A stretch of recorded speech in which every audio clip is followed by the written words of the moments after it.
ശീതയുദ്ധകാലത്താണ് Kennedy കൊല്ലപ്പെടുന്നത്. അതോടെ Soviet ചാരസംഘടനയായ KGB കെന്നഡിയെ വധിക്കാൻ ഓസ്വാൾഡിനെ നിയോഗിക്കുകയായിരുന്നു എന്ന് ആരോപണങ്ങൾ വന്നു. US സൈനികനായിരുന്ന ഓസ്വാൾഡിന്റെ സോവിയറ്റ് യൂണിയൻ വാസമാണ് സംശയങ്ങൾക്ക് ആക്കം കൂട്ടിയത്.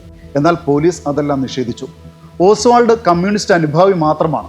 US സൈന്യത്തിൽ നിന്ന് വിരമിച്ച ശേഷം 1959 ഒക്ടോബറിൽ സോവിയറ്റ് യൂണിയനിലേക്ക് പോയ ഇയാൾ 1962 ജൂണിൽ റഷ്യൻ ഭാര്യയ്ക്കൊപ്പമാണ് തിരിച്ചെത്തിയത്. ഡാലസിലെത്തിയ ഓസ്വാൾഡ് ഒരു കയ്യിൽ കമ്മ്യൂണിസ്റ്റ് ന്യൂസ് പേപ്പറും മറുകൈയിൽ റൈഫിളും പിടിച്ചെടുക്കുന്ന ഫോട്ടോ ഭാര്യ എടുത്തിരുന്നു. കെന്നഡിയെ വെടിവെക്കാൻ ഈ റൈഫിൾ തന്നെയാണ് ഉപയോഗിച്ചതെന്നാണ് പോലീസ് ഭാഷ്യം.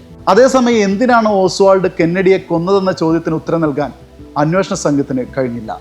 റൂബി ഓസ്വാൾഡിനെ വധിക്കുകയും ചെയ്തതോടെ പലതരത്തിലുള്ള അഭ്യൂഹങ്ങളും ഗൂഢാലോചന സിദ്ധാന്തങ്ങളും പുറത്തു വന്നു. ഓസ്വാൾഡ് തനിച്ചല്ല കൃത്യം നടത്തിയതെന്നും പിന്നിൽ മറ്റാരൊക്കെ ഉണ്ടെന്നുമായിരുന്നു പ്രധാന ആരോപണം. അന്ന് കൂടെ ഉണ്ടായിരുന്ന വൈസ് പ്രസിഡന്റ് ലിൻഡൻ ജോൺസൺ ഉൾപ്പെടെ ആരോപണ നിഴലിലായി. അതോടെ പ്രസിഡന്റായി ചുമതലയേറ്റ ജോൺസൺ സമഗ്ര അന്വേഷണത്തിന് ഉത്തരവിട്ടു. സുപ്രീം കോടതി ചീഫ് ജസ്റ്റിസ് എൽ വാറൻ അധ്യക്ഷനായ 3-അംഗ കമ്മീഷനായിരുന്നു ചുമതല.